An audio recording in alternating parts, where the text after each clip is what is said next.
ഇതെല്ലാം ഒരു കാലത്ത് മരുഭൂമിയായിരുന്ന സ്ഥലമാണ്. ഇപ്പൊ നിങ്ങൾ ഈ പച്ചപ്പും ബാക്കിലുള്ള ബിൽഡിങ്ങും ഡെവലപ്മെന്റെല്ലാം കാണുമ്പോൾ മനസ്സിലാക്കാൻ പറ്റുന്ന ഒരു കാര്യമുണ്ട്.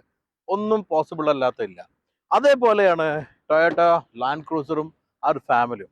ഇത് പുതിയ പ്രാഡോ എന്ന് പറയുമ്പോൾ വളരെ സെൻസേഷൻ ആയിട്ടുള്ള ഒരു വണ്ടിയാണ്.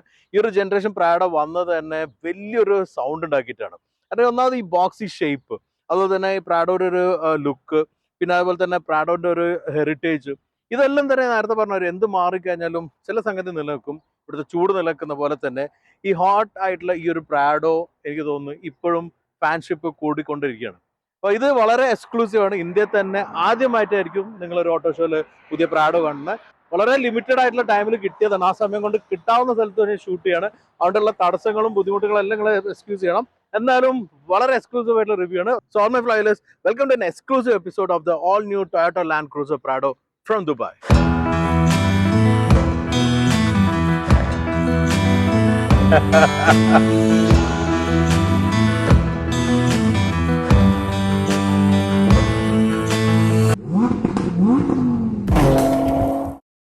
ടൊയോട്ട പ്രാഡോ എന്നത് ഒരു ജാപ്പനീസ് വണ്ടിയാണെങ്കിൽ ഈ പ്രാഡോ എന്ന പേര് ഒരു സ്പാനിഷും പോർച്ചുഗീസ് എല്ലാം ഭാഷയിൽ വരുന്നതാണ്. അതിന്റെ അർത്ഥം വരുന്ന മെഡോ, അതുപോലെ ഫീൽഡ് എന്നതാണ്. മെഡോ എന്ന് പറഞ്ഞാൽ നല്ലൊരു രസമുള്ള ഭൂമി എന്നുള്ള ഏരിയയിൽ, അതുപോലെ ഫീൽഡ് എന്ന് പറഞ്ഞാൽ വയൽ എന്നുള്ള രീതിയിലാണ്. അതാണ് വാക്കിന്റെ അർത്ഥമെങ്കിലും ലാൻഡ് ക്രൂസറിന്റെ ഒരു ലൈറ്റർ വേർഷൻ എന്ന രീതിയിലാണ് പ്രാഡോ എന്നും കണ്ടിട്ടുള്ളത്. ആക്ച്വലി ഇത് 5th ജനറേഷൻ പ്രാഡോ ആയിട്ടാണ് വരുന്നത്. ഇത് J250 എന്ന് പറയും. J300 ആണ് നമ്മുടെ ലാൻഡ് ക്രൂസറിലെങ്കിൽ ഒരു 50 കുറഞ്ഞിട്ടുള്ള സീരീസ് വരും. 250 അതിന്റെ ഒരു അര എന്ന രീതിയിലാണ് ആക്ച്വലി ഈ ഒരു നോമിക്ലേച്ചർ കോഡ് നെയിമായിട്ട് വന്നിട്ടുള്ളത്. ഇതിന്റെ ഒരു ഫോർ ഫാദർ അല്ലെങ്കിൽ ഫസ്റ്റ് ഒരു വണ്ടിയായിട്ട് പറഞ്ഞ J70 ആണ്. അപ്പൊ നിങ്ങൾ പലരും ചോദിക്കും അത് ലാൻഡ് ക്രൂസറിന് പറയുന്നില്ല, ലാൻഡ് ക്രൂസർ പറയുന്നത്. അതേപോലെ തന്നെ ഈ പ്രാഡോ പല മാർക്കറ്റിലും ലാൻഡ് ക്രൂസർ ആയിട്ടാണ് ഇറങ്ങുന്നത്. അതായത് പ്രത്യേകിച്ച് US മാർക്കറ്റിൽ ഇന്നത്തെ LC300 ഇല്ല. അവിടെ വന്നിരിക്കുന്നത് ഈ പ്രാഡോ ആണ് ലാൻഡ് ക്രൂസർ എന്നുള്ള പേരിൽ. ചില മാർക്കറ്റിൽ 2 മോഡലും വരുന്നുണ്ട്. അതാണ് ഈ ഒരു മാർക്കറ്റ്. അവിടെ എല്ലാം തന്നെ ലാൻഡ് ക്രൂസർ പ്രാഡോ എന്ന് വിളിക്കുന്നത്. ലാൻഡ് ക്രൂസർ 300 നിൽക്കുമ്പോൾ ഇത് പ്രാഡോ 250 ആയിട്ട് വരുന്നത്. എന്തായാലും വളരെയധികം ഹെറിറ്റേജ് ഉള്ള ബ്രാൻഡാണ്. ഓഫ് റോഡിങ് കേപ്പബിലിറ്റി നല്ലോണം നിലനിൽക്കുന്ന വണ്ടിയാണ്. റിലയബിൾ ആയിട്ടുള്ള വണ്ടിയാണ്. ലോകത്ത് എവിടെ പോയാലും കാണുന്ന വണ്ടികളിൽ ഒന്നാണ് ലാൻഡ് ക്രൂസറും അതേപോലെ പ്രാഡോയും. അപ്പോൾ അതിൻ്റെ എല്ലാം ഡീറ്റെയിൽ നമുക്ക് നോക്കണമെങ്കിൽ ഒരു ഹിസ്റ്ററിലേക്ക് പോകണം. സമയം കുറവുള്ളവർക്ക് അത് വോയിസ് ഓവറിൽ നോക്കാം. ടൊയോട്ടയുടെ ഏറ്റവും സക്സസ്ഫുൾ SUV റേഞ്ച് ആയിട്ടുള്ള ടൊയോട്ട ലാൻഡ് ക്രൂസറിന്റെ ഒരു ലൈറ്റ് മോഡൽ വേർഷനായിട്ടാണ് പ്രാഡോ അവതരിപ്പിക്കുന്നത്. 1984 ആദ്യം പ്രാഡോ വരുന്നത്. J70 സീരീസ് എന്ന മോഡലിലൂടെയായിരുന്നു പ്രാഡോ എന്ന സബ് ബ്രാൻഡ് വരുന്നത്. എന്നാൽ പോപ്പുലറായിട്ട് അറിയപ്പെട്ടിരുന്ന LC70 എന്നാണ്. പിന്നീട് LC90യും LC120യും LC150യും LC250 ഇപ്പോഴത്തെ മോഡലുമായിട്ടാണ് വന്നിട്ടുള്ളത്. ലാൻഡ് ക്രൂസറുള്ള മാർക്കറ്റുകളിലെല്ലാം തന്നെ പ്രാഡോ അവതരിപ്പിച്ചിരുന്നു. പിന്നീട് ചില മാർക്കറ്റുകളിൽ ലാൻഡ് ക്രൂസറിൻ്റെ പ്രസൻസ് കുറയുകയും അവിടെ പ്രാഡോ ലാൻഡ് ക്രൂസറിനെ റീപ്ലേസ് ചെയ്യുകയും ചെയ്തു. അതിൽ മുഖ്യമായൊരു മാർക്കറ്റായിരുന്നു അമേരിക്കൻ മാർക്കറ്റ്. ഇന്നും LC300 എന്ന ലാൻഡ് ക്രൂസർ മോഡലിന് പകരമായിട്ട് ലാൻഡ് ക്രൂസായിട്ട് അവതരിപ്പിച്ചിട്ടുള്ള LC250 എന്ന ഈ പ്രാഡോയാണ്. എന്നാൽ നമ്മളിന്ന് ഡ്രൈവ് ചെയ്യുന്ന മാർക്കറ്റിലെല്ലാം തന്നെ ഈ 2 മോഡലുകളും അവൈലബിൾ ആണ്. പ്രാഡോയുടെ ബേസ് ചെയ്തിട്ട് വന്നിരിക്കുന്ന ലെക്സസ് മോഡലാണ് ലെക്സസ് GX. ഈ ലേറ്റസ്റ്റ് മോഡലായിട്ടുള്ള LC250നെ ബേസ് ചെയ്തിട്ടുള്ള ലെക്സസ് GX ആണ് ആദ്യം അവതരിപ്പിക്കുന്നത്. പിന്നീടാണ് പ്രാഡോ വരുന്നത്. ഫസ്റ്റ് ജനറേഷൻ പ്രാഡോ ആയിട്ട് കരുതപ്പെടുന്ന J70 എന്ന മോഡലിൻ്റെ പ്രൊഡക്ഷൻ ഇന്നും നിലനിൽക്കുന്നുണ്ട്. എന്നാൽ അത് വേറെ തന്നെ ലൈനായിട്ടാണ് നിൽക്കുന്നത്. ഈ 84 വന്നിരിക്കുന്ന ഈ വണ്ടിക്ക് വലിയ മാറ്റങ്ങളൊന്നും വരാത്ത പ്രൊഫഷണൽ രീതിയിലുള്ള ഒരു SUV ആയിട്ടാണ് വന്നിട്ടുള്ളത്. പിന്നീട് വന്ന J70 വളരെ റയറായിട്ടുള്ള മോഡലാണ് ഇന്ത്യയിൽ. എന്നാൽ മറ്റുള്ള മാർക്കറ്റിലെല്ലാം തന്നെ ഇതിൻ്റെ പോപ്പുലാരിറ്റി കയറി വന്നിരുന്നു. ഇന്ത്യയിൽ നമ്മൾ കണ്ടുവന്നിട്ടുള്ളത് സെക്കൻഡ് ജനറേഷനായിട്ട് അറിയപ്പെടുന്ന J90 ആണ്. ഇതിനുള്ള ഇന്ത്യയിൽ ഇമ്പോർട്ട് ചെയ്ത് പോപ്പുലറായി വന്നിരുന്ന വണ്ടിയായിരുന്നു. നമുക്ക് പെട്ടെന്ന് മലയാളികൾ കണക്ട് ചെയ്യാവുന്ന രാവണപ്രഭു എന്ന മൂവിയിൽ മോഹൻലാൽ ഉപയോഗിച്ച വണ്ടിയായിട്ടാണ്. തേർഡ് ജനറേഷൻ ഇന്ത്യയിൽ ഒഫീഷ്യലി വന്നിരുന്ന മോഡലാണ് J120. ഇന്ത്യയിൽ അന്ന് ഒഫീഷ്യലി വന്നിരുന്നത് പെട്രോൾ വേരിയൻ്റാണ്. അതിൽ V6 വരുന്നുണ്ടായിരുന്നു. എന്നാൽ ഒരുപാട് ഇമ്പോർട്ടഡ് ആയിട്ടുള്ള ഡീസൽ മോഡലും ഇന്ത്യയിൽ അവൈലബിൾ ആണ്. 4th ജനറേഷനും ഒഫീഷ്യലി ഇന്ത്യയിൽ ഉണ്ടായിരുന്നു J150 എന്ന മോഡൽ. ഈ മോഡലിലും നമുക്ക് പെട്രോൾ ഡീസൽ വേരിയൻസ് അവൈലബിൾ ആയിരുന്നു. എന്നാൽ വളരെ ഹൈലി പ്രൈസ്ഡ് ആയിരുന്നു J150. ഇപ്പോൾ അവതരിപ്പിച്ചിരിക്കുന്ന J250 എന്ന മോഡൽ ഇന്ത്യയിൽ എത്തുമെന്നാണ് പ്രതീക്ഷിക്കുന്നത്. ഒഫീഷ്യലി ഒന്നും പറഞ്ഞിട്ടില്ലെങ്കിലും ഒരുപാട് ആളുകളാണ് ഇതിനു വേണ്ടി വെയിറ്റ് ചെയ്യുന്നത്. പുതിയ ലാൻഡ് ക്രൂസർ പ്രാഡോ ഒരു റെട്രോ ഡിസൈനാണെന്ന് പറയാം. അതിന്റെ കാരണം ഇതിന്റെ ഒരു ഷേപ്പ് തന്നെയാണ്. നമുക്കറിയാം ഇന്നിപ്പോൾ ബോക്സി SUVകൾ വീണ്ടും ട്രെൻഡ് ആയിക്കൊണ്ടിരിക്കുന്നതാണ്. നമുക്ക് ഏറ്റവും വലിയ ഉദാഹരണം പറയാവുന്നത് പണ്ട് തന്നെ നിലനിന്ന് വരുന്ന 2 വണ്ടികളാണ്. ഒന്ന് നമുക്ക് G-Wagon, അതുപോലെ തന്നെ Jeep Wrangler. എന്നാൽ ബാക്കിയുള്ള നമ്മൾ അറിയപ്പെടുന്ന എല്ലാ SUVകളും അതിൻ്റെ ഒരു ലുക്കും പാറ്റേണെല്ലാം മാറിയിട്ടുണ്ട്. അതിൽ ഡിഫൻഡർ ഉണ്ട്, അത് മാറി വന്നിട്ടുണ്ട്. ലാൻഡ് ക്രൂസർ പല ജനറേഷനും മാറി. പക്ഷേ തിരിച്ചു വന്നിരിക്കുന്ന എല്ലാം തന്നെ അതൊരു ബോക്സി ഷേപ്പ്. ഡിഫൻഡർ ആയിരുന്നു അതിൽ പുതുതായിട്ട് വന്നതിലൊരു ബോക്സി ഷേപ്പ് നിർത്തി പുതിയ ഡിസൈൻ, ബാക്കിയുള്ള രണ്ടും പഴയതുപോലെ നിലനിർത്തിയിട്ടുണ്ട്. അതേപോലെ തന്നെ ലാൻഡ് ക്രൂസർ ഈ ഒരു പ്രാഡോയിലൂടെ ആ ഒരു പഴയൊരു ഷേപ്പ് കൊണ്ടുവന്നു എന്നുള്ളതാണ് എനിക്കിതിൽ ഏറ്റവും വലിയൊരു അട്രാക്ഷൻ ആയി തോന്നുന്നത്. ഇത് തന്നെയായിരിക്കും ഇതിൻ്റെ ഏറ്റവും വലിയ സക്സസ് പോയിന്റും. ഇതിൻ്റെ തന്നെ ലക്സസ് വേർഷനാണ് ആദ്യം ഇറങ്ങിയത് GX എന്ന് പറയുന്നത്. GX വന്നതിന് ശേഷമാണ് പ്രാഡോ വന്നത്. അപ്പോൾ രണ്ടും തന്നെ ഈ ഒരു ബോക്സി ഷേപ്പാണ്, രണ്ടും കാണാൻ അടിപൊളിയാണ്. അപ്പോൾ പ്രാഡോ എന്ന് പറയുമ്പോൾ നമുക്ക് അറിയാവുന്ന ഒരു കാര്യം പ്രാഡോൻ്റെ യൂട്ടിലിറ്റിയാണ്. ആ യൂട്ടിലിറ്റി രീതിയിലാണ് ഇതിൻ്റെ ഒരു ഡിസൈൻ ഫോമാറ്റ് ഉള്ളത്. അതിന് ഏറ്റവും വലിയ ഉദാഹരണം ഈ ഒരു നെറ്റ് പോലത്തെ ഗ്രില്ല്. അതിൻ്റെ ഏറ്റവും നല്ലത് പക്ക പ്ലാസ്റ്റിക്കിൻ്റെ നല്ല സ്ട്രോങ് ആയിട്ടുള്ള പ്ലാസ്റ്റിക് ആണ്, പക്ഷെ നെറ്റ് പോലെ തോന്നിക്കുള്ളൂ. ടൊയോട്ടയുള്ള ലോഗോ ഇവിടെ വന്നു. 2 ടൈപ്പ് ഹെഡ്ലൈറ്റ് ഓപ്ഷൻ ഉണ്ട്, ഒന്ന് റൗണ്ടും ഒന്ന് ഇത്തരത്തിൽ റെക്ടാംഗിളും. LED തന്നെയാണ് വന്നിരിക്കുന്നത്, ഡേ ടൈം റണ്ണിംഗ് ലൈറ്റ് വന്നു. ഈ ബമ്പറിൻ്റെ പാറ്റേൺ എല്ലാം നമുക്ക് അറിയാം, ഒരു പക്ക ഓഫ് റോഡ് പോലെ ഉണ്ട്. എന്നാൽ പുറത്തേക്ക് നിൽക്കുന്ന സെപ്പറേറ്റ് ബമ്പറാണോ വെച്ചാൽ അതല്ല, പക്ഷേ ഇതിനൊരു ഫീല് ഭയങ്കരമാണ്. ബ്ലാക്ക് വരുന്നുണ്ട്, താഴെ നെറ്റ് വരുന്നുണ്ട്. നല്ല ബോൾഡ് ആയിട്ടുള്ള ഒരു ഫേസിയാണ്, നല്ല ബോൾഡ് ആയിട്ടുള്ള വുഡ് ലൈനും അതുപോലെ തന്നെ വലിയൊരു ബോണറ്റ് വരുന്നത്. ഒരു ബോൾഡ് ആയിട്ടുള്ള വീൽ ആർച്ച് ഉണ്ട്, അതിന്റെ ഷേപ്പ് നമുക്ക് കാണാം, റൗണ്ട് ഒന്നുമില്ല, 3 പാർട്ടായി നിൽക്കുന്നുണ്ട്. ഇതിലിപ്പോൾ ഉള്ളത് ഒരു 18 ഇഞ്ചിന്റെ ബ്ലാക്ക് ഔട്ടിട്ടുള്ള അലോയ് ആണ്. ഇത് 265 റബ്ബേഴ്സ് ഉള്ളത്. 65 അല്ലേ? Yes, 265 rubbers. അതുകൊണ്ട് തന്നെ നല്ല പ്രൊഫൈൽ ഉണ്ട്. അതിന് വീൽ ഓപ്ഷൻസ് വേറെ ഉണ്ട്. സൈഡിലേക്ക് വരുമ്പോൾ ആ ബോക്സിനെസ് എല്ലായിടത്തും കാണാം. ഒന്ന് A പില്ലറിലാണ്, A പില്ലർ സ്ട്രെയിറ്റ് ആയി നിൽക്കുന്നുണ്ട്, സ്ട്രെയിറ്റ് ആയിട്ടുള്ള റൂഫ് ലൈൻ ആണ്. പിന്നെ ഈ വന്നിരിക്കുന്ന ഗ്രീൻ ഹൗസ് ആണെങ്കിലും വലിയ ചങ്കി ആയിട്ട് നിൽക്കുന്ന ഒരു ഗ്രീൻ ബോക്സ് ആണ്. ഇവിടെ ഒരു കട്ടിങ് വന്നിട്ടുണ്ട്. ഈ ഭാഗം കാണുന്നതെല്ലാം തന്നെ ഭയങ്കര റൗണ്ട് ആയിട്ടൊന്നുമല്ല, വളരെ സ്ട്രെയിറ്റ് ആയി നിൽക്കുന്നുണ്ട്. ലൈൻ സ്ട്രെയിറ്റ് ആയിട്ടുള്ള ലൈനാണ് വന്നിരിക്കുന്നത്. അതുപോലെ തന്നെ വീലാർച്ച് നേരത്തെ കണ്ട ഒരു ബോൾഡ് ആണ്. അതുപോലെ തന്നെ സ്റ്റെപ്സ് വരുന്നുണ്ട്. ഈ ഒരു ബോൾഡ് ചങ്കായിട്ട് നിൽക്കുന്ന ഒരു ഡീ പില്ലർ ഉണ്ട്. ഈ ഷേപ്പ് ഇവിടെ വന്നു. ഈ ഒരു ബോൾഡായി നിൽക്കുന്ന ടെയിൽ ലൈറ്റ് ഉണ്ട്. മൊത്തത്തിൽ ആ ബോൾഡ്നെസ് എല്ലായിടത്തും കാണാം. നല്ല സ്ട്രോങ് ആയിട്ടുള്ള ഒരു റൂഫ് സ്പോയിലർ ഇവിടെ വന്നിരിക്കുന്നത്. നമുക്ക് ഹുക്കെല്ലാം വെക്കണേ, ട്രailer ഹുക്ക് വെക്കുന്ന പോർഷനാണ്. ബമ്പർ സ്ട്രോങ് ആണ്. അതേപോലെ തന്നെ ഇവിടെ വന്നിരിക്കുന്ന ബൂട്ടിലുള്ള വ്യത്യാസം എന്ന് വെച്ചാൽ ലാൻഡ് ക്രൂസർ നമുക്ക് സ്പ്ലിറ്റ് ബൂട്ടാണ് വരുന്നതെങ്കിൽ ഇതിൽ വന്നിരിക്കുന്ന ഓപ്പൺ ചെയ്യുന്ന ബൂട്ടാണ്. 7 സീറ്റർ ഓപ്ഷനുള്ള വണ്ടിയാണ്, അതുകൊണ്ട് ഞാൻ ഒരു സീറ്റ് പൊക്കി വെച്ചിട്ടുള്ളത്. ഇത്രയും ബൂട്ട് സ്പേസ് നമുക്ക് പൊക്കി വെച്ചാൽ കിട്ടും. താത്തി കഴിഞ്ഞാൽ അത്യാവശ്യം നല്ലൊരു ബൂട്ട് സ്പേസ് ആണ് ഉള്ളത്. ഞാനിപ്പം സമയപരിധി കാരണം കുറച്ച് ഫാസ്റ്റ് ആയിട്ട് എടുക്കുകയാണ്. അപ്പോൾ അങ്ങനെ നല്ലൊരു സ്പേസ് ബൂട്ടിന് ലഭിക്കുന്നുണ്ട്. മൊത്തത്തിൽ ഇതൊരു ഇലക്ട്രിക്കൽ ഓപ്പറേറ്റ് ചെയ്യുന്ന ബൂട്ടാണ്. അപ്പോൾ മൊത്തത്തിൽ നല്ലൊരു പ്രാക്ടിക്കൽ ആയിട്ടുള്ള ബോൾഡ് ആയിട്ടുള്ള നല്ല സ്ട്രോങ് ഫീലുള്ള ഒരു SUV ആണ്. ഞാൻ പല സ്ഥലം അന്വേഷിച്ച് നടന്നു, അപ്പോഴേക്കും സൺസെറ്റ് ആവാൻ പോയി. സൂര്യൻ അസ്തമിച്ച് കഴിഞ്ഞാൽ ലൈറ്റ് ഉണ്ടാവില്ല. അതുകൊണ്ടാണ് ഒരു പാർക്കിംഗ് സൈഡിൽ വെച്ചിട്ട് ഞാൻ ഷൂട്ട് ചെയ്യുന്നത്. എല്ലാ പരിധികളും ഞാൻ പറഞ്ഞല്ലോ, പരിമിതികൾ വെച്ചിട്ട് ഒരു എപ്പിസോഡ് കൊണ്ടുവരാന്നുള്ളതാണ് എൻ്റെ ഏറ്റവും വലിയത്. ഈ വണ്ടി ഒരു മണിക്കൂർ കൊണ്ട് തിരിച്ചു കൊടുക്കണം. എന്തായാലും വണ്ടി അറേഞ്ച് ചെയ്ത ആളടുത്ത് സ്പെഷ്യൽ താങ്ക്സ്. ആൾ പേര് മെൻഷൻ ചെയ്യണമെന്നുണ്ട്, അതുകൊണ്ട് പറയുന്നില്ല. എനിവേ, ഈ ഒരു വണ്ടി എന്നെ സംബന്ധിച്ചിടത്തോളം ഭയങ്കര ഹാപ്പിയാണ്. ഇത് എനിക്ക് ഓടിക്കാൻ കിട്ടിയതും അതുപോലെ തന്നെ കവർ ചെയ്യാൻ പറ്റും. കാരണം ഇത് പലർക്കും ഇഷ്ടപ്പെട്ടുള്ള വണ്ടി. ഇന്ത്യയിൽ ഇത് ഇറങ്ങുന്നുണ്ടെങ്കിൽ വാങ്ങാൻ ആളുകൾ വരി നിൽക്കുകയാണ്.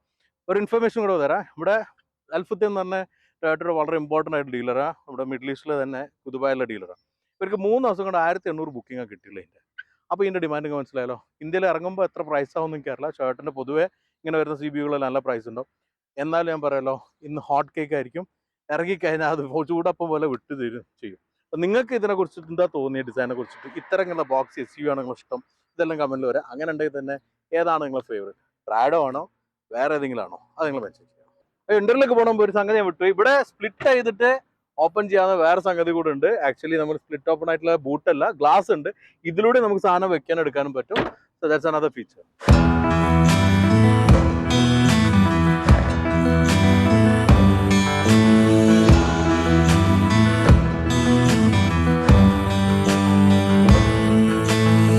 വളരെ മോഡേണൈസ് ചെയ്തിട്ടുള്ള ഒരു ഇന്റീരിയർ ആണ് പുതിയ പ്രാഡോയിലുള്ളത്. ഞാൻ നേരത്തെ റെട്രോ എന്നുള്ള വാക്ക് പറഞ്ഞെങ്കിൽ അത് ഏറ്റവും യോജിക്കുന്നത് ഒരു ഭാഗം ഇന്റീരിയറും കൂടിയാണ്. കാരണം മൊത്തത്തിൽ നമുക്കൊരു മോഡേൺനെസ്സും അതേപോലെ നേരത്തെ പറഞ്ഞ പോലെ സ്ട്രോങ് ആയിട്ടുള്ള ഒരു കൾട്ടായിട്ടുള്ള ഒരു ഫീലും ലഭിക്കുന്നുണ്ട്. മെയിൻലി നമുക്ക് ഇവിടെ കാണാവുന്ന ഡാഷ്ബോർഡിന്റെ ഒരു ഫീൽ എന്ന് പറഞ്ഞാൽ നമ്മൾ ഡിഫൻഡറിലെല്ലാം കണ്ട പോലെ തന്നെ ഒരു ബോൾഡ്നെസ് എല്ലായിടത്തും ഉണ്ട്.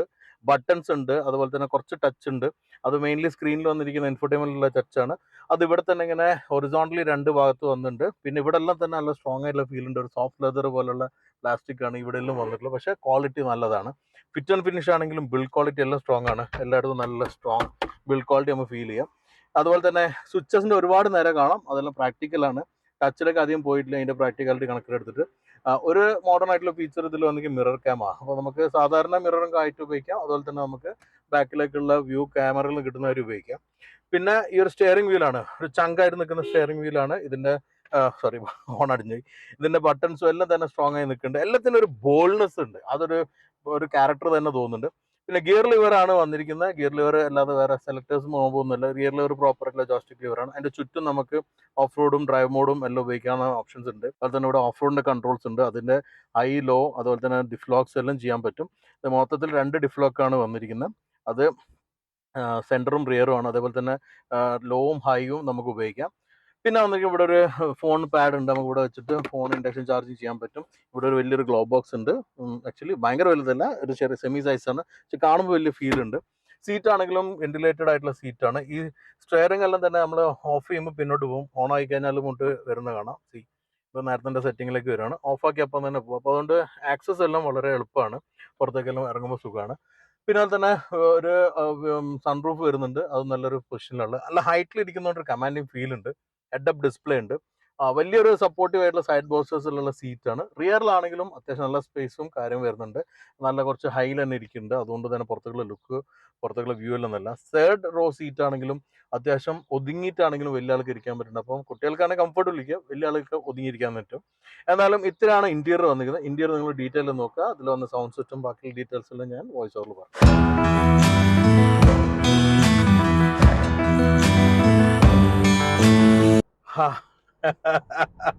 പുതിയ ലാൻഡ് ക്രൂസർ പ്രാഡോണ് ഞാൻ ഓടിക്കുന്നത്. I am very excited. First of all ഇത് ഓടിക്കുമ്പോൾ റെട്രോന്റെ ഒരു വർഷം തന്നെ പറയാം. കാരണം ഭയങ്കര മോഡേൺ ഫീലുള്ളത്, ശരിക്കും വളരെ പുതിയൊരു വണ്ടി ഓടിക്കുന്ന ഫീലാണ്. തുറന്നു പറയട്ടെ ഒരു കാര്യം, നമ്മൾ ഈ സൺറൂഫ് ഓപ്പൺ ചെയ്ത് വെച്ചിരിക്കുകയാണ്. ലൈറ്റ് കുറവുള്ളതുകൊണ്ട്. അപ്പോൾ അതുകൊണ്ട് കുറെ സൗണ്ട് പുറത്തുനിന്ന് വരുന്നുണ്ടാവും. അപ്പോൾ അതുകൊണ്ട് അത് നിങ്ങൾ ബെഞ്ച് മാർക്ക് ചെയ്യരുത്. അങ്ങനെയല്ല വണ്ടിൻ്റെ ഉള്ളിൽ ഉണ്ടാവുക, സൗണ്ട് കുറവായിരിക്കും. ഒരു കാര്യം, ഇതിൽ വന്നിരിക്കുന്ന എഞ്ചിനാണ്. എഞ്ചിൻ ഓപ്ഷൻസ് ഒരുപാടുണ്ടെങ്കിലും ഇപ്പോൾ ഓടിക്കുന്ന 2.4 ലിറ്ററിന്റെ ടർബോ പെട്രോൾ എഞ്ചിനാണ്. അപ്പോൾ അതിന്റെ ഡീറ്റെയിൽസും ബാക്കിയുള്ള എഞ്ചിൻ ഓപ്ഷൻസും നമുക്ക് നോക്കാം. ഈ ലേറ്റസ്റ്റ് ജനറേഷൻ JF250 എന്ന പ്രാഡോയിൽ വ്യത്യസ്ത എഞ്ചിൻ ഓപ്ഷനുകൾ ഗ്ലോബലി അവൈലബിൾ ആണ്. Petrol diesel, petrol hybrid, diesel mild hybrid എന്നീ വേരിയന്റുകളാണ് അവൈലബിൾ. 2.4 ലിറ്ററിന്റെ 2 തരത്തിലുള്ള പെട്രോൾ എഞ്ചിൻസ് ഉണ്ട്. ഇതിൽ നമ്മൾ ഓടിക്കുന്നതും ഈ 2.4 ലിറ്ററിന്റെ ടർബോ മോഡലാണ്. ഈ 2.4 ലിറ്ററിന് വരുന്ന 276 HP പവറും 430 Nm ടോർക്കുമാണ്. 8 സ്പീഡ് ആയിട്ടുള്ള ഡയറക്ട് ഷിഫ്റ്റ് ഗിയർ ബോക്സ് ആണ് ഇതിൽ വരുന്നത്. ഓവിൽ ഡ്രൈവ് സിസ്റ്റം, മിഡും റിയറും ഡിഫ്ലോക്കും വ്യത്യസ്ത ടെറാൻ ഓപ്ഷൻസ് അവൈലബിൾ ആണ്. ഇതിന്റെ പുറമെ വന്നിരിക്കുന്ന പെട്രോൾ ഹൈബ്രിഡിൽ വന്നത് എഞ്ചിന് സെയിം തന്നെയാണ്. എന്നാൽ ഇതിന്റെ ഔട്ട്പുട്ട് ഇലക്ട്രിക് മോട്ടോറും ചേർന്നിട്ട് 326 HP ആയിട്ട് കൂട്ടിയിട്ടുണ്ട്. 630 Nm ആണ് ടോർക്ക് വരുന്നത്. ഇതിൽ വന്നിരിക്കുന്നതും 8 സ്പീഡ് ഗിയർ ബോക്സ് ആണ്. മറ്റൊരു പെട്രോൾ മോഡലുള്ള ഇൻലൈൻ 4 സിലിണ്ടർ ആയിട്ടുള്ള 2.7 ലിറ്റർ പെട്രോൾ എഞ്ചിനാണ്. ഇതിന് പവർ അല്പം കുറവാണ്. ഇത് ഓൾഡ് സ്കൂൾ എഞ്ചിനാണ്. 161 HP പവറുള്ളൂ. 246 Nm torque. ഇതിൽ 6 സ്പീഡ് ഓട്ടോമാറ്റിക് ഗിയർ ബോക്സ് ആണ് വരുന്നത്. ഡീസലിൽ വന്നിരിക്കുന്നത് 2.8 ലിറ്ററിൻ്റെ ഇൻലൈൻ 4 സിലിണ്ടർ ടർബോ എഞ്ചിനാണ്. ഇതിന് 201 HP പവറും 500 Nm ടോർക്ക് വരുന്നത്. ഇതിൽ 6 സ്പീഡ് ഓട്ടോമാറ്റിക്കും 8 speed direct shift automatic gear ബോക്സും മാർക്കറ്റ് അനുസരിച്ച് അവൈലബിൾ ആണ്.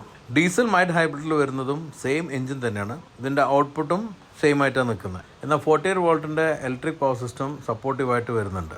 ഇത്രയുമാണ് എഞ്ചിൻ ഓപ്ഷൻ. നമ്മളൊന്ന് ഓടിക്കുന്ന 2.4 ലിറ്ററിൻ്റെ ടോപ്പോഫൈഡ് ആയിട്ടുള്ള ഇൻലൈൻ 4 സിലിണ്ടർ എഞ്ചിനാണ്. ഫസ്റ്റ് ഓഫ് ഓൾ ഇതിൽ ഇരിക്കുന്ന ഒരു സീറ്റിംഗ് പൊസിഷൻ ആണെങ്കിൽ ആദ്യം പറയാനുള്ളത്, അത് ഇന്റീരിയറിൽ പറഞ്ഞിട്ട് എനിക്ക് തോന്നിയ നല്ലത് ഡ്രൈവിൽ പറയുന്നത് നല്ല പ്രോപ്പർ കമാൻഡിങ് ഫീൽ എന്ന് പറഞ്ഞ സാധനം കിട്ടുന്ന ഒരു സീറ്റിംഗ് പൊസിഷനാണ്. അത് വളരെ കുറച്ച് വണ്ടികൾക്കാണ് കിട്ടുക. LCയിൽ ഉണ്ടാവാറുണ്ട്. അതേപോലെ തന്നെ മറ്റൊരു വണ്ടി ഉള്ളത് റേഞ്ച് റോവർ, പിന്നുള്ളത് ഡിഫൻഡർ, അതേപോലെ തന്നെ ജി വാഗൺ. അപ്പം ഞാനിപ്പോൾ ഓടിക്കുന്ന ഈ പ്രാഡോയിലും ആ ഒരു ഫീലുള്ള ഒരു കമാൻഡിങ് ലൈക്ക് ഫീൽ എന്ന് പറയുന്നത്. കുറച്ച് അപ്പറാണ് ഇരിക്കുന്നത്. ബോണറ്റിന് അറ്റം വരെ കാണുന്നുണ്ടെങ്കിലും അത് നമ്മൾ ട്രക്കിലിരിക്കുന്ന മുമ്പിൽ കാണുന്ന ഫീലുള്ളത്. പിന്നെ ഒരു അപ്രൈറ്റ് ഫീൽ എല്ലായിടത്തും കാണാം. വലിയ ആ സൈഡ് മിറർ നോക്കുന്നതും അതിൽ നോക്കുമ്പോൾ തന്നെ ബോഡീൻ്റെ പോർഷനിൽ ഇങ്ങനെ വന്നിട്ട് കട്ടിങ്ങും ഇവിടെ കൈ വെച്ചിരിക്കാൻ പറ്റുന്നത് ഇതെല്ലാം കൂടി ചേരുമ്പോൾ ശരിക്കും ആ ഒരു ആം ദ ഗായ് എന്നുള്ള ഫീൽ ഉണ്ടല്ലോ, അത് കിട്ടുന്നുണ്ട്. അത് തന്നെ വലിയൊരു സെല്ലിംഗ് പോയിന്റ് ആയിരിക്കും ഇവിടെ, പ്രത്യേകിച്ച് മിഡിൽ ഈസ്റ്റിൽ. ഈ അറബികൾക്കെല്ലാം ഭയങ്കര ഇഷ്ടമായിരിക്കും ഇങ്ങനെ ഇരിക്കുക. അതിന് പുറമെ നമ്മൾ മലയാളികൾ നല്ലൊരു പ്രാഡോ കസ്റ്റമർ ബേസ് ആണ്, നമുക്കറിയാവുന്നതാണ്. നമ്മൾ റിയർ ഓഫ് റോഡ് ക്ലബ്ബെല്ലാം ടീമെല്ലാം നമുക്കറിയുന്നതാണ്. അപ്പോൾ അവരെല്ലാം തന്നെ പ്രാഡോയും ലാൻഡ് ക്രൂസേഴ്സിലും ഉപയോഗിക്കുന്ന, അതുകൊണ്ട് ഈ ഒരു കാര്യത്തിൽ ഒരു ഡൗട്ടും വേണ്ട. പിന്നെ ഇതിൽ വന്നിരിക്കുന്നത് ഞാൻ പറഞ്ഞ 2.4 ലിറ്ററിന്റെ ടർബോ എഞ്ചിൻ ആണെങ്കിലും അത്യാവശ്യം പവർഫുൾ ആണ്, റിഫൈൻഡ് ആണ്, നല്ല റെസ്പോൺസ് ഉണ്ട്. അപ്പോൾ ഈ അമ്പ് ചാടിക്കഴിഞ്ഞാൽ ആ ഒരു ഫീല് കിട്ടുന്നുണ്ട്. പക്ഷെ എഞ്ചിന്റെ സൗണ്ട് ആണ് ആ 2.4 ലിറ്ററിന്റെ ചെറിയൊരു സൗണ്ടേ ഉള്ളൂ. നമ്മൾ ആ V8 LCയിലുണ്ടാകുന്ന ആ ഗ്രൗള് കാര്യങ്ങൾ ആ ഒരു സംഗതി മിസ്സിംഗ് ആണ്. പക്ഷെ പവർ ഉണ്ട്, പെർഫോമൻസ് ഉള്ള കേപ്പബിൾ ആയിട്ടുള്ള എഞ്ചിൻ തന്നെയാണ്. പിന്നെ ഗിയർ ബോക്സ് ആണെങ്കിലും ഞാൻ പറഞ്ഞ പോലെ തന്നെ ഗിയർ ബോക്സ് കോവിൽ ഡ്രൈവ് സിസ്റ്റം വരുമ്പോൾ പക്ക ആ ഒരു പ്രാഡോന്റെ ക്യാരക്ടർ എല്ലാം തന്നെ റീറ്റെയിൻഡ് ആണ്. നമുക്കിതിൽ പറഞ്ഞാൽ എല്ലാത്തരം ഓഫ് റോഡിങ് ചെയ്യാൻ പറ്റും. അത്യാവശ്യം കേപ്പബിൾ ആയിട്ടുള്ള ഒരു ഓഫ് റോഡർ തന്നെയാണ് പ്രാഡോ എന്നുള്ളത് നമുക്കറിയാം. ഇന്ന് നമുക്ക് അൺഫോർച്ചുനേറ്റ്ലി ഓഫ് റോഡ് ചെയ്യാൻ പറ്റില്ല. കാരണം ഇത് ഓഫ് റോഡിന് വേണ്ടി വെച്ചിട്ടുള്ള വണ്ടിയിൽ ഞാൻ പറഞ്ഞ പോലെ വളരെ ഒരു ചുരുങ്ങിയ സാഹചര്യത്തിൽ എനിക്കൊന്ന് വണ്ടി എക്സ്പീരിയൻസ് ചെയ്യാൻ വേണ്ടിയിട്ട് ആ പരിചയത്തിന് വില കിട്ടിയില്ല. അപ്പോൾ അതുകൊണ്ട് I am not exploiting that chance. എന്തായാലും നമുക്കൊരു ദിവസം നല്ലൊരു ഓഫ് റോഡ് കാര്യമെല്ലാം ചെയ്യാം. ഇപ്പോൾ ഏതായാലും എനിക്ക് പറയാവുന്ന ഒരു on road experience it's ultra smooth. ഭയങ്കര റിഫൈൻഡ് ആണ്. സസ്പെൻഷൻ ആണ്, സ്റ്റിയറിംഗ് ആണ്. സ്റ്റിയറിംഗ് കുറച്ച് ലൈറ്റ് ആയിട്ട് ഫീൽ ചെയ്യുന്നത്. പക്ഷേ കൂടുതലും നമുക്കറിയാം പ്രാഡോ വാങ്ങുന്നവരുള്ള സിറ്റിയിൽ കൊണ്ടെടുക്കുകയാണെങ്കിൽ വളരെ സ്മൂത്ത് ആയിട്ടുള്ള റിഫൈൻഡുള്ള സ്റ്റിയറിംഗ് ആണ്. നല്ലൊരു സസ്പെൻഷൻ ആണ്. ഒരു ഫ്ലോട്ടി ഫീൽ ഉണ്ട്. കുറച്ചൊരു നമുക്ക് അങ്ങോട്ടും ഇങ്ങോട്ടും തിരിയുമ്പോഴുള്ളൊരു ബോഡി റോൾ ഉണ്ട്. അത് ആ സസ്പെൻഷൻ സോഫ്റ്റ്നെസ് കീപ്പ് ചെയ്യുന്നതുകൊണ്ടാണ്. പക്ഷേ സസ്പെൻഷൻ അല്ല, അത്യാവശ്യം സോഫിസ്റ്റിക്കേറ്റഡ് ആയിട്ടുള്ള സസ്പെൻഷൻ ആണ്. അപ്പോൾ അതിനെക്കുറിച്ചെല്ലാം ഞാൻ ഡീറ്റെയിൽ ആയിട്ട് പറഞ്ഞുതരാം. പിന്നെ ഞാൻ നേരത്തെ പറഞ്ഞ ഇതിൽ 2 ഔട്ട്സൈഡ് കിറ്റ് ഓപ്ഷൻസ് ഉണ്ട്. റൗണ്ട് ലൈറ്റ് ആയിട്ടുള്ള മോഡലുണ്ട്, ഈ ഒരു റെക്ടാങ്കുലർ ഉണ്ട്. രണ്ടാണെങ്കിലും നമുക്ക് ഇത് ശരിക്കും സ്പെക്ക് ചെയ്യാൻ പറ്റും. സ്പെക്ക് ചെയ്ത് ഒരു ഓഫ് റോഡ് കാര്യത്തിലുള്ള രീതിയിലാക്കി കഴിഞ്ഞാൽ ശരിക്കും ഇതൊരു ഓവർലാൻഡിങ്ങും ഒരു പ്രോപ്പർ ഓഫ് റോഡ് വെഹിക്കിളായിട്ട് നമുക്ക് ശരിക്കും കാണാൻ പറ്റും. ആ രീതിയിലാണ് ഇതിൻ്റെ ഡിസൈൻ ഉള്ളത്. ഈ ഡിസൈൻ ഞാൻ വീണ്ടും ഡ്രൈവിൽ പറയാൻ കാരണം ഡ്രൈവിൽ നമുക്ക് കിട്ടുന്നൊരു ഫീൽ ഉണ്ട്. അത് പുറത്തുള്ള ആളുകളുടെ ഒരു അറ്റൻഷൻ ആണെങ്കിലും അതുപോലെ തന്നെ നമുക്ക് ഈ ഒരു ഇങ്ങനത്തെ ഒരു ബോക്സ് വെഹിക്കിൾ ഓടിക്കുമ്പോഴുള്ള ഫീൽ ആണെങ്കിലും അതൊരു പൈസ വസൂൽ നമ്മൾ സാധാരണ പറയും ഹിന്ദിയിൽ. ആ ഒരു ഫീലാണ് എനിക്ക് ഇതിൽ കിട്ടുന്നത്. പക്ക ഒരു പൈസ വസൂൽ ഫീലാണ്. This is worth for each Penny you are spending എന്ന് തന്നെ പറയാം. ടൊയോട്ട ആയതുകൊണ്ട് അതിൻ്റെ റിലയബിലിറ്റിനെ കുറിച്ച് നമുക്കൊന്നും സംശയിക്കേണ്ട. അത് തന്നെ വലിയൊരു സെല്ലിംഗ് പോയിന്റ് ആണ്. ഞാനിതിങ്ങനെ കൂടുതൽ പറയാത്തതെന്താ വെച്ച് കഴിഞ്ഞാൽ, കൂടുതൽ പറയുമ്പം എനിക്ക് ഇനിയും ഒരു പ്രോപ്പർ റിവ്യൂ കൊണ്ടുവരാനുള്ള ചാൻസ് പോകുമെന്ന് വെച്ചിട്ട്. അപ്പോൾ ഒരു പ്രോപ്പർ റിവ്യൂ എനിക്ക് കൊണ്ടുവരണം. അത്യാവശ്യം നല്ല രീതിയിൽ ഡ്രൈവ് ചെയ്ത് ഞാൻ ഫസ്റ്റ് ലുക്ക് ഡ്രൈവ് മാത്രം ഞാൻ പറഞ്ഞോളൂ. ഞാൻ പോലും കുറച്ച് ഓടിച്ചിട്ടുള്ളൂ. അത്യാവശ്യം ഒരു നല്ലൊരു സ്ട്രെച്ചിലെല്ലാം പുഷ് ചെയ്യുക കാര്യമെല്ലാം ചെയ്തെങ്കിലും ഒരു നല്ലൊരു കിലോമീറ്റർ ക്ലോക്ക് ചെയ്ത് അത്യാവശ്യം 2-3 ഓഫ് റോഡിങ് എക്സ്പീരിയൻസ് എല്ലാം ചെയ്തിട്ടാണ് ഇത് റിവ്യൂ ചെയ്യേണ്ടത്. ആ റിവ്യൂ ഇന്നിപ്പോൾ ഏതായാലും സാധിക്കില്ല. ഒന്നാമത് ലൈറ്റ് ഇല്ല. നമ്മൾ രണ്ടാമത് നമ്മൾ 1 മണിക്കൂറിലൊക്കെ ചോദിച്ചപ്പോൾ 2 മണിക്കൂറായി. ഇനിയും നീട്ടിക്കൊണ്ടുവന്നത് ശരിയില്ലല്ലോ. അപ്പോൾ വണ്ടി തിരിച്ചു കൊടുക്കാനായിട്ടുണ്ട്. എന്തായാലും നിങ്ങൾക്ക് ഞാനിത് കൊണ്ടുവന്നിട്ടുണ്ട്. ഞാൻ ഈ പ്രോമിസ് എപ്പോഴും കീപ്പ് ചെയ്യുന്നതാണ്. എന്നാൽ പറ്റുന്ന രീതിയിൽ ഏത് പുതിയ വണ്ടി വന്നാലും ഞാൻ കൊണ്ടുവരും. അത് എക്സ്ക്ലൂസീവ് ആയിട്ടുള്ള റെയർ ആയിട്ടുള്ള വണ്ടികൾ അങ്ങനെയും കൊണ്ടുവരാറുണ്ട്. ട്രക്ക്, ബസ് അങ്ങനത്തെ വണ്ടികൾ കൊണ്ടുവരാറുണ്ട്. ഇതെല്ലാം കൊണ്ടുവരുമ്പോൾ ഞാൻ ആസ്വദിക്കാറുണ്ട്. 2 ആസ്വാദനം, ഒന്ന് ഓടിക്കുമ്പോൾ ആസ്വാദനം, 2 നിങ്ങൾക്കിത് കൊണ്ടുവരാൻ പറ്റി എന്നുള്ളൊരു ആസ്വാദനമാണ്. അപ്പോൾ ആ ഒരു ആസ്വാദനം എനിക്ക് ഒരു പ്രചോദനമാണെങ്കിൽ നിങ്ങൾ എന്നെ സപ്പോർട്ട് ചെയ്യേണ്ടത് വീഡിയോ ലൈക്ക് ചെയ്തിട്ടും ഷെയർ ചെയ്തിട്ടും സബ്സ്ക്രൈബ് ചെയ്തിട്ടില്ലാണ്. അപ്പോൾ ഇനിയും സബ്സ്ക്രൈബ് ചെയ്യാനുള്ളവരുണ്ട്, സബ്സ്ക്രൈബ് ചെയ്ത് ബാക്കി ഫ്രണ്ട്സിനെല്ലാം വീഡിയോ കാണാൻ വേണ്ടി ഷെയർ ചെയ്യുക. അതുപോലെ തന്നെ നമ്മളെ സോഷ്യൽ മീഡിയ പ്ലാറ്റ്ഫോംസും നിങ്ങൾ ഫോളോ എല്ലാം ചെയ്തിട്ട് സപ്പോർട്ട് ചെയ്യുക. അങ്ങനെ വരുമ്പോൾ നമുക്ക് വീണ്ടും വീണ്ടും ആവശ്യം വരും ഇങ്ങനത്തെ വണ്ടികളുണ്ട്. ഇനിയിപ്പോൾ അത് ലൈറ്റ് പോയിട്ട് ഞാനത് വീഡിയോ ഓക്കോഡ് ആക്കുന്ന മുമ്പ് ഞാൻ നിർത്താണ്. പുതിയ ടൊയോട്ട പ്രാഡോനെ കുറിച്ച് നിങ്ങളുടെ അഭിപ്രായം എന്താണ്? ഇങ്ങനത്തെ ഒരു വണ്ടി കൾട്ടായിട്ടുള്ള വണ്ടിയാണോ, അതപ്പോഴത്തെ ലക്ഷൂറിയസ് ആയിട്ടുള്ള സോഫ്റ്റ്വെയർ ആയിട്ടുള്ള SUV-കളാണോ നിങ്ങൾക്ക് ഇഷ്ടം എന്നുള്ള കമൻറ്റ് ചെയ്യാം. ഇത്തരം ഒരു വണ്ടി വാങ്ങാൻ ഒരു പരിപാടി നിങ്ങൾക്ക് ഉണ്ടെന്നുണ്ടെങ്കിൽ ഏതായിരിക്കും നിങ്ങൾ വാങ്ങുക? ഇന്ത്യയിൽ ഇപ്പോൾ ഇതില്ലാന്ന് എനിക്കറിയാം. പക്ഷേ ഗൾഫിലുള്ളവർ ഇനി ഇന്ത്യയിൽ വരുവാണെങ്കിൽ ഇതടക്കം ഓപ്ഷൻസുകൾ ഉണ്ടാവും. അപ്പോൾ ആ ഓപ്ഷനിൽ നിങ്ങൾ ഏതായിരിക്കും ചൂസ് ചെയ്യുക എന്നുള്ളതും ചാനൽ വരെ. അടുത്താണ് മറ്റൊരു വണ്ടിയായിട്ട് കാണുന്നത്. Stay safe and enjoy.